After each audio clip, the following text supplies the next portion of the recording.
Hello!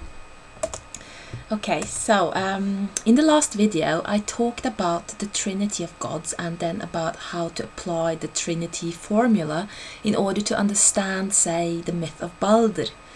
And I then said that I would be talking about the myth of Balder in the next video. I did make, however, 2 videos with images and music and text where I basically did just that. And you can see those if you have not. But to summarize, Balder means courageous. In modern English you have the surviving word bold, and his abode is in Breidablikk, which means broad vision. And I believe that this refers to a wide perspective, an open mind, an impression which is strengthened by his marriage to Nanna Nepersdottir. And Nanna means to understand, to grasp, and Neper means ring. And the ring is a symbol of fulfillment and wholeness and completion. So this Balder, the courage of the open mind and wide perspective, is married to fulfilled, complete understanding. Moreover, Balder is the child of Odin and Frigg, and as I spoke about in the last time, Odin's name may mean 3 things: spirit, poetry and frenzy or ecstasy. And Frigg, his wife, has 3 main names. The first one is, of course, Frigg, and the second is Saga, and the third is Hlin. And these 3 names mean love, history and calmness. So the couple fulfill and complement each other. And is an image of, and the marriage is an image of balanced forces. So love corresponds with spirit, history corresponds with poetry, and calmness corresponds with frenzy. Now, the marriage between the 2 symbolizes the perfect balance between these aspects, and their child Balder and his marriage to Nanna are the blessed results.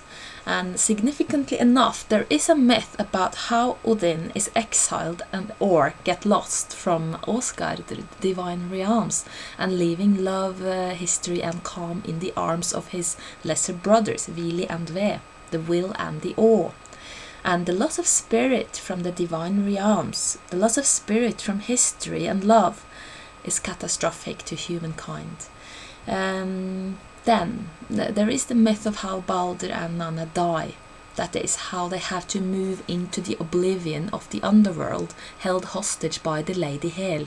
And to decipher the metaphor, the original courage that derives from a broad perspective in union with complete understanding, Balder and Nanna, sinks into darkness and oblivion. And this happens because Loki, who represents the passion aspect of the Trinity, the frenzy, is overcome by the dangerous emotion of jealousy. And as the personification of jealousy in this story, he leads the arms of Höder Blindi, which means blind strife. As in blind, that is, in ignorant aggression. And he's the brother of Balder. It's a common feature. You have the good brother and the bad brother, sort of, and they are the opposites. So this is the opposed to Balder from Breidablikk, opposed to the courage from broad vision. He's the blind aggression, ignorant aggression. And this is the force that kills Balder. Balder can only be restored when Vali is born, and Vali means the choice. And he personifies the choice to kill ignorant aggression.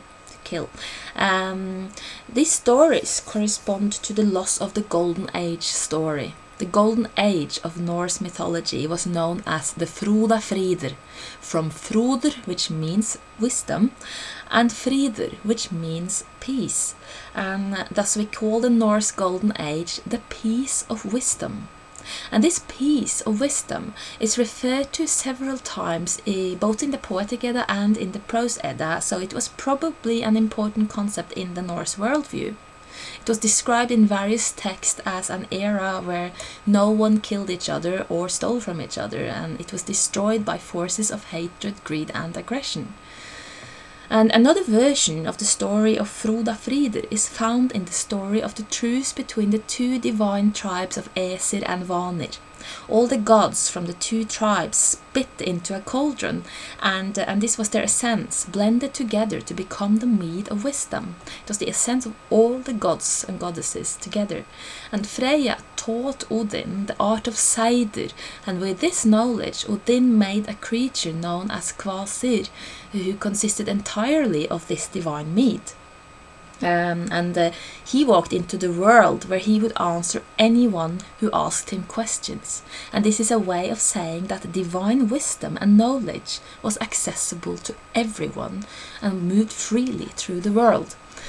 Now, like Balder, Kvasir is killed because of ignorant and petty people. In this story, two dwarfs kill him and pour his blood, the mead of wisdom, into cauldrons that they keep for themselves, and they justify their action by saying that most people are too stupid to ask questions anyway, so they might as well keep the knowledge to themselves, and their hope is to gain immortality, but they fail. And this is a way of saying that someone monopolized divine wisdom for the sake of selfish ambitions. Now, going further, when I analysed the initiation myths of the Edda, I discovered an interesting thing, namely that the Viking warrior heroes of the Poetic Edda often seem to go through a realization, an epiphany, that violence, hatred and greed is a bad thing. Sigurd, for example, kills his enemies and is praised by his bard, but instead of reveling in the praise, Sigurd responds by saying that many people have been courageous without ever harming others. And his predecessors, the two Helgis, have to fight giants called Hati, for example. That means hatred. He has to fight hatred. And he has to win the battle of Frekastein, which means the battle of the rock of greed. So basically we're dealing with a mythology that clearly praises and idolizes peace and wisdom and emphasizes how bad greediness, hatred and jealousy, ignorance and aggression is, both to the individual soul and to society as a whole. So how does this fit in with the image of Viking society? At first sight, not at all. Everybody knows that the first impression made by Vikings in Europe was that they were ruthless, bloodthirsty barbarians who swept into Europe from the northern ends, pillaging and killing and raping and taking slaves. And that this was the case is quite true. We also know that warfare and blood fights happened very frequently within Scandinavia. What we seem to forget, however, is that no culture has ever been a place of uniform zombies who all think the same things. People in the past were just as capable of being critical towards their own society as people are today. And if we compare with, say the church, sorry, I keep bashing the church, I don't mean to bash Christians. It's about the institution, but we know that the church claims to represent and embody a religion based on peace and love, although in fact its history is one of extreme violence, which goes to show that ideals may easily be overruled by political and economical ambitions. And well, of course, let's go back to the Vikings. The group of pillaging pirates that really existed completely overshadowed the fact that most of the Scandinavians who travelled by ship during this era, somewhere between the year 700 and 1000 AD, actually were traders. Some were even just explorers.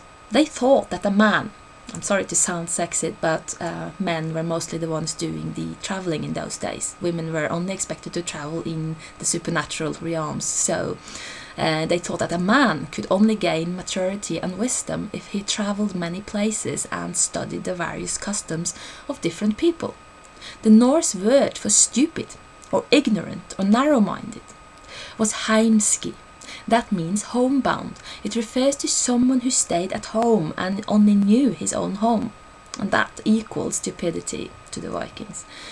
Some of these traveling merchants who settled in Russia and became known as the Rus specialized in slave trade and developed a particularly ruthless and violent culture. They were young men away from their families, mothers and sisters, in a place where all the women they knew were abducted slaves. So they also developed a very macho culture that was different and far more extreme than the one at home. But most Viking merchants and even pirates returned home after months at sea and just went out again next year, perhaps. And at home, violence was also an issue. In fact, war and violence had been endemic to Northern Europe, actually in almost the entire civilized world, ever since the early Iron Ages.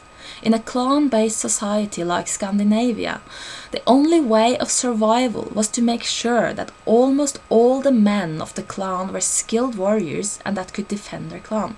And extremely deep loyalty to the clan was also necessary, and this was true for men and for women. In Scandinavia during the Viking Age, most wars happened because one petty king wanted to become a less petty king by usurping the power of another petty king.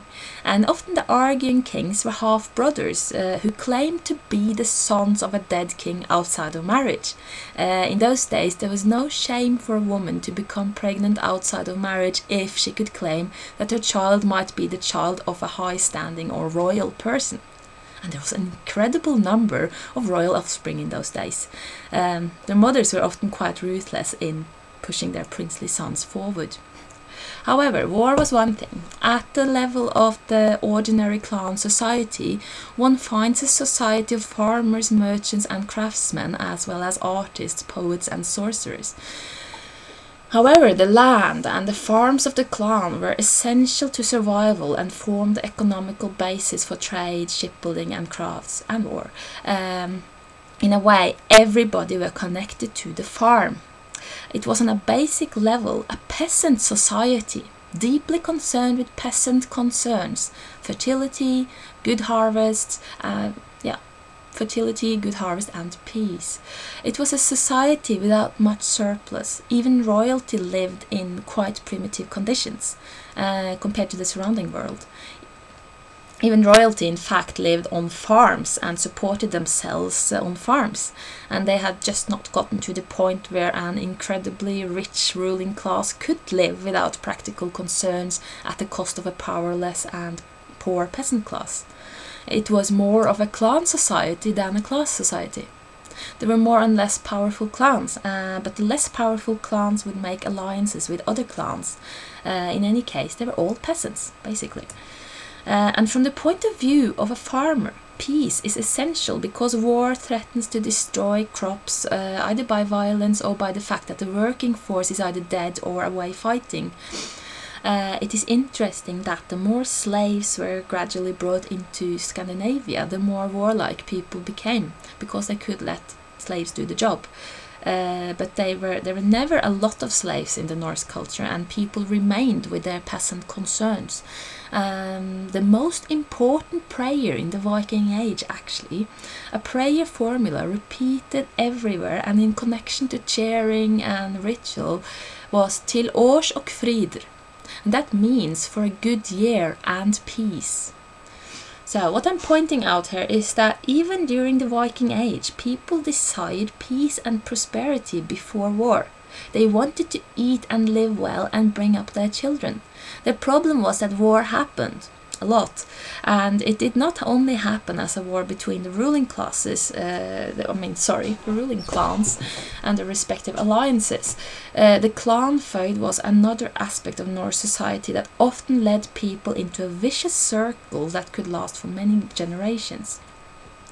You see, when the clan is the only security network a person has, it becomes very important to take care of that clan and to protect it. People could expect help and support and protection from other clan members, but not from anyone or anything else. So if your clan was dissolved, you would find yourself in a hostile world without being able to expect anyone to care for you. As said, very few people actually desire violence and war in real life because of the terrible consequences it may have. but the danger that others would hurt you and destroy your clan was very real and had to be dealt with. It was of vital importance to the clan that it could appear threatening and scary and ready to deal with hostilities. So if someone from a different clan offended you or humiliated you in public, it was not just you, but your entire clan that was at stake. Because if you accepted humiliation and offense, others could start thinking that you were unable to defend yourself, so maybe we should just go and take your land away from you. And this means that people became very, very touchy, both on behalf of themselves and on behalf of their clan members. So this sounds primitive, but it's a very basic feature with humans if they don't have any bigger organized social network, social security network. And you can still see that way of thinking in certain sects and gangs and mobs. It is easy to understand how a society without any other security network will develop along these lines in a violent age. And in some respects, this provided a great, this clan loyalty provided a great deal of freedom and security, especially in fact to women. Let me take an example. I think this is from the Laxdøla saga. Anyway, in this Icelandic saga, there is a husband and a wife, and they argue with each other.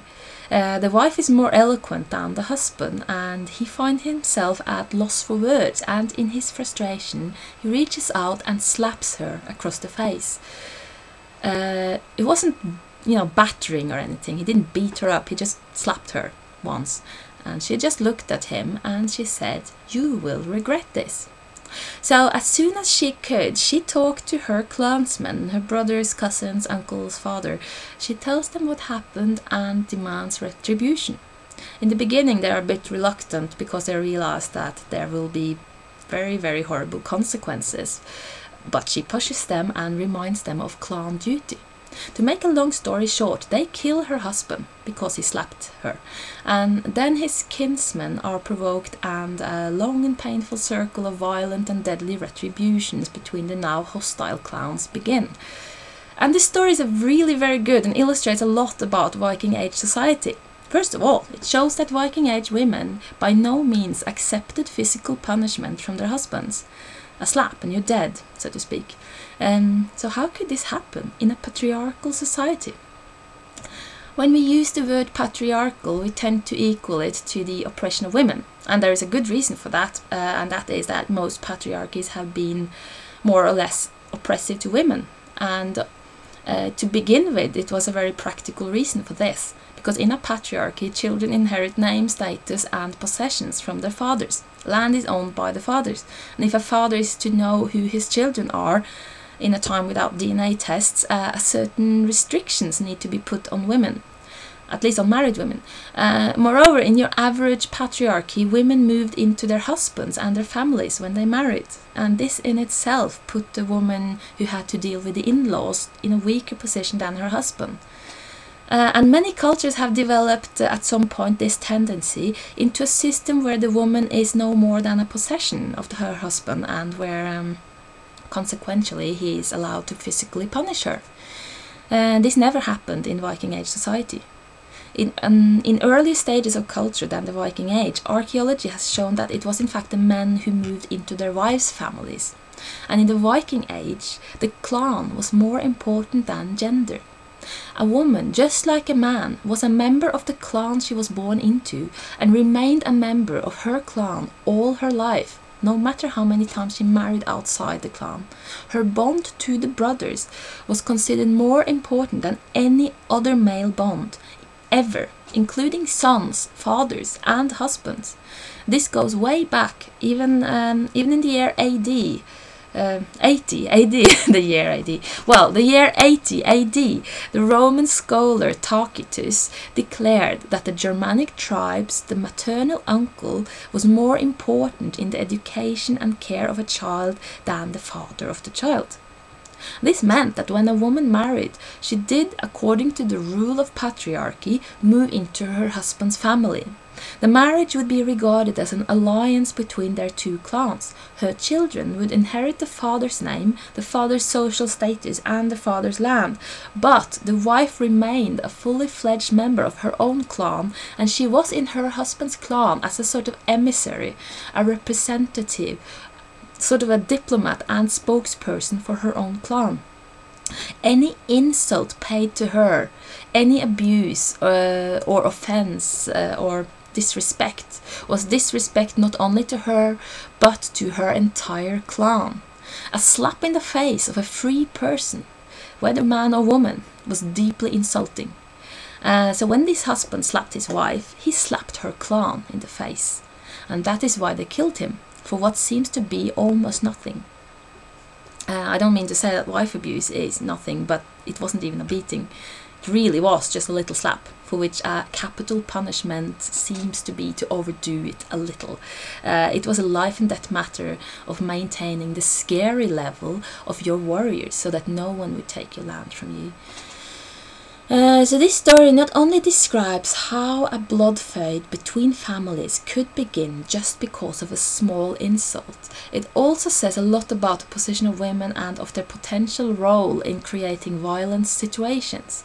So we often assume that women are less warlike than men. Well, the Viking Age sources suggest that women were often even less cautious than men when it came to warmongering. And the reason for this could be the following. 1. Women are not in fact naturally less aggressive than men, even if they do not directly exert the same violence themselves. Women in the Viking Age were not expected to fight for themselves, but they were expected to urge the men to fight for them. 2. Aggressive women could afford to be less cautious than men because they did not have to take the physical consequences of a violent situation, such as this one. As said, the ones who risked their lives and limbs were men. 3. Women were culturally expected to remind men of the clan duty, and thus it was the role of a good Viking woman to make sure that her kinsmen took up arms when the honor codes were offended. So here we have some various interesting subjects. I know that there are many gentle, nice, harmless, nurturing, caring women out there, and I regard myself as a softie as well, but I have lived long enough to raise my eyebrow when some people talk about females in power and matriarchies as synonymous with peace and equality and wisdom. As a woman by nature are nurturing, caring, kind and compassionate. I think that if you think about it, that idea is just the positive aspect of discriminating attitudes to women that are not in fact based on the reality of the nature of women. There are many different kinds of women and men, and there have in fact been warlike and violent cultures where women in power are very common and where people are dedicated to a goddess. We know that goddesses, or even a goddess, was extremely important to many Germanic tribes. They waged war in honor of the goddess. They sacrificed people to honor the goddess. And the women of these tribes would stand by at the battlefield to watch their men fighting, cheering them on, encouraging them. It was thought that a man would fight better and more fearlessly if the women were watching. So, yeah, and when prisoners of war were brought to the groves to be sacrificed, women, priestesses, did the duty of sacrificing them. Women accompanied the armies to give advice on strategy and to invoke the power of the war gods. So what I'm saying is that women had a high standing in these warlike societies. Goddesses had a high standing, yet these were incredibly violent societies. In their myths and legends, we find several examples of warrior women as well. Most of these are Valkyries who do not actually actively participate in the war, but rather ride above it and through magic protect their chosen men against their enemies. But some are ordinary women, like Gudrun in the Poetic Edda, who fights her brothers against her own husband when he attacks them, and who kills 3 men before she is disarmed. In the Edda, she is praised and celebrated as the last warrior woman. And then you have the saga of Gisli Susion, where a woman fights next to her husband when he is cornered and outnumbered. And according to Saxo Grammaticus, who wrote around the year 1200 AD, there were women in the pagan era who chose a life as warriors and lived in warrior sisterhoods. And then he elaborated with horror that they didn't even desire the embrace of men. So we do not know to what degree the written sources reflect reality, but we can get an idea from archaeology again. Looking at Viking Age graves, the strict gender roles are quite obvious. Males were usually buried with a number of weapons, giving the impression of a society where males were heavily armed generally. As already pointed out, the scary level of the tribe or clan was vital to its survival, and the number of battle-ready men was vital to the scary level. Females were not expected to fight, and this was reflected in the grave material. 2/3 of women were buried without any weaponry whatsoever, perhaps just a small knife or small knife, we don't know what they used them for. 1/3 of the women, however, were in fact buried with a weapon. 1/3. The difference between the female graves containing weapons and the male graves are still considerable. A woman would be buried with one weapon only, which may indicate that she is specialized in only one weapon. And we do not know to what level she would take her expertise. Anyway, her grave is not the same as the male grave, with a whole array of weapons and war gear. And another important fact is that the dominant weapon of these female graves is the bow and arrow, which sort of leaves out the possibility of close combat and could point to hunting skills rather than fighting skills. We don't know, but that women hunted with bow and arrow is testified from many written sources as well, and the only deity wielding a bow and arrow in the Edda is in fact the giantess Skadi. In any case, we get the impression of a culture where some women did learn to use a weapon, most of it for the sake perhaps of hunting or distant participation in war. The armor-clad Valkyrie could reflect the tradition of women attending the battlefields as onlookers and, well, as sort of cheerleaders. But all in all, men were the warriors, and to be a warrior was a very important part of a male Viking's life, even if he never even attended combat, which he probably did at some point in his life. So, I'm not saying that women never fought, because they probably did, but like the examples I gave, written texts that describe women fighting always describe the same women going out of the battle situation without a scratch. Gudrun of the Poetic Edda, she kills 3 men, then she's disarmed, and she has to watch her brothers tortured and killed after the battle, while she is left unharmed. The woman of Gisli's saga who fought next to her husband is not harmed at all, not even after she is disarmed and her husband is dead. Her husband, on the other hand, gets his belly sliced open and has to fight with one hand while holding back his guts with the other. Tough guy. So why is he hurt and killed while she is not? It is probably not, I think, because of her superior fighting skills. The only reason why she participated was because he was completely outnumbered and cornered, and she was intent on hurting and killing her enemies, yet they have seemed to have only parried her blows. Why? The reason for this is what is described in another part of the same saga. A man of the enemy tribe tries to bribe this warrior woman to tell him where her husband is hiding, and she takes his purse with coins and throws it back at his face, so that he starts to bleed, to let him know that she will not betray her husband. And it is said that the enemy warrior forgets himself and reaches out for his blade, and then it says he reaches for his blade even though she was blauter. His friends managed to calm him and remind him of his honor, because for a male warrior to physically harm someone who was blauter was synonymous with losing honor, manhood and credibility, even if he was attacked. So what does blauter means? It means soft. That was the term applied by warriors to anyone who could not be expected to fight back on an equal standing. Apart from law enforcement and legal punishment, to attack someone who was soft was unacceptable. It probably happened, but it was condemned by the culture.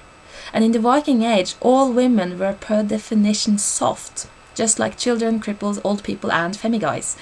Yeah, I know it sounds sexist, but okay, this was a time when almost all the boys were taught all kinds of combat skills from the time they could stand on 2 feet. Girls were not taught anywhere near the same way. I've seen that quite a few women probably learned to use a weapon, but that would have been out of special interest, and I believe training must have happened in the spare time, because women had a lot of other duties. So even when women did learn to fight, there was a considerable difference in the time and effort put into training. Adding that to the general natural differences in size and muscle strength, I think that for a male warrior to consider all women as soft was not a matter of disrespect, but rather a sign of pragmatic realism. So if he had honor, he would never attack a woman and only par her blows even if she fought him. That was at least the ideal. So, as said, the majority of male Vikings spent a lot of time honing their combat skills in case of war or blood fights, and the clan's survival depended on their general scary level and show of willingness to fight offenders. Women had other duties, such as running the entire economy, making magic that among other things could protect their warriors, and, very importantly, be expert medical doctors, pharmacists and surgeons. Women of the Iron Age and Viking Age did not attend the battlefield only as onlookers or cheerleaders. They stood ready to rescue the wounded warriors and patch them together. This role of northern women was very important. It was described by Tacitus 2000 years ago in his work Germania. He says that women attended the battlefield as onlookers and that this caused the men to fight more valiantly because, he says, and now I'm gonna read here, a man's dearest possessions are at hand. He can hear close to him the laments of his women and the wailing of his children. These are the witnesses that a man reverences most. To them he looks for his highest praise. The men take their wounds to their mothers and wives, and the latter are not afraid of counting and examining the blows, and bring food and encouragement to the fighting men. It stands on record that armies wavering on the point of collapse have been restored by the women. They have pleaded heroically with their men, thrusting their bosoms before them and forcing them to realize the imminent prospect of their enslavement, a fate which they fear more desperately for their women than for themselves. It is even found that you can secure a sure hold on a state if you demand, as among the hostages, girls of noble family. More than this, they believe that there resides in women an element of holiness and prophecy, and so they did not scorn to ask their advice or lightly disregard their replies. And as a Roman, Tacitus was probably, well, he was particularly surprised at this barbarian unwillingness to disregard women's advice. But when we go to the Icelandic sagas, we see that whereas men were most highly praised for courage and strength, women were most highly praised for wisdom and cunningness. So what we're seeing is a sort of early form of chivalry, where women are ideally supposed to be immune against violence. And this was why women often were used to negotiate with enemies and test strangers, and even why women sometimes spoke for the clan when they wanted to provoke hostility towards another clan, because they were immune. I'm sure that violence against women happened as violence was the order of the day, but not according to honor codes, social values and ideals. A woman in Scandinavia during the Viking Age was in many respects a lot more safe than a man. Women belonging to other people, of course, may have been a different matter. We know that a considerable number of slaves were brought from the continent and from the British and the Irish Isles into Scandinavia during the Viking Age. Obviously, women were abducted and sold as slaves, and neither male nor female slaves had the same rights as free natives. Slavery was in fact a phenomenon all over the world in those days. although it was vanishing in Europe because of the emergence of certain laws against taking other Christians as slaves.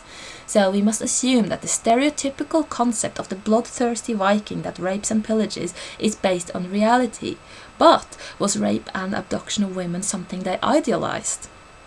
I think it's interesting that there is a passage in the Poetic Edda, the Völuspå stanza 39, where we hear that certain kinds of people are doomed after death to wade forever in the river of Hel without being able to pass over to the other side after death. So they are the murderers, the oath breakers, and, significantly, those who by force steal the women of other people. That is a direct reference to the Viking Age practice of abducting slaves. What I'm trying to say here is that, apart from giving some insights into war, peace and gender in the Viking Age, we see that although warfare, rape and pillaging did happen, this does not mean that the entire Scandinavian populace was a gang of mindless, bloodthirsty assholes. What I'm saying is that Viking Age pirates and slave traders were not the only ones to define reality and social values. To the majority of Scandinavians, the prayer formula for a good harvest and peace was essential. But they lived life in a reality where war could happen very easily, and where they had to be ready to defend their clan and their clan alliances. War and the threat of war was something that everybody just had to deal with, and their legends and myths reflect that. Both the reality of war and the need to deal with it. It is easy to see that Old Norse people were somewhat morbid in their approach to life. They knew that death was always right around the corner. So death became a major feature in their myths, a way to deal with death, a way to overcome the fear of the inevitable, and a way to deal with the grief of losing loved ones. So the reality of war and frequent death and enmities created a pragmatic attitude of necessity. A man needed to be able to face death at any time. A lot of effort went into preparing him for death through initiation and other rituals. The entire culture mobilized in an effort to conquer fear, and this is reflected in their religion and their myths. But if you think that people generally had a romantic attitude to war, death and violence, you're wrong. People knew very well how this led to suffering. A general grief about the violence is visible in many Icelandic sagas and in the Poetic Edda. But they had a hard time finding a way out of the vicious circle without perishing on the way. So, if I lay down my weapons, how do I know that my enemies will do the same? That is a very difficult challenge. The circle of blood feuds did not cease until after the Christian's conversion. Sometimes I think that may be a reason why many people took to Christianity at an early stage. I mean, lots of people didn't, but several people did, and I think perhaps many people saw in the new religion a potential for burying the battle axe in a faith that united people beyond the clan loyalty, and they could all become one in Christ, as they say. But was paganism as a religion more warlike? I think that the only reason why paganism could not offer the same kind of unity was because they did not have a central organization. With paganism, there are strong forces that try to find solutions to the vicious circle anyway. So as I've shown in many of my videos now, especially those with music and pictures and stuff, the pagan myths reflect a strong longing for a time of peace that they believed had once existed. This Golden Age myth is repeated time and time again. There are many different myths that explain why the Golden Age had ended and why the world is such a violent and oppressive place. Like the biblical Genesis, they even explain why women began to be oppressed. Only their answers did not contain any ideas of sin, but rather ideas of how both women and men were blinded by greed and hatred. And like any religion, they offered solutions as to how one could become free from the circle of violence. This concern was a central theme in the Poetic Edda. You would think that they glorified war because there was a lot of war going on, when in reality only a small circle of noblemen made war into an ideal in itself. The people who glorified war as a way of life, were either noblemen who could rely on several different farms to support them and enforce others to work for them while they were out bossing it over others, or the hired people who relied on the support of these noblemen. The myths, however, reflect a world of people who really knew the suffering brought by war and tried to live with it in the best way possible, but who wished that they didn't have to. So, that's all for today. Till årsok frid.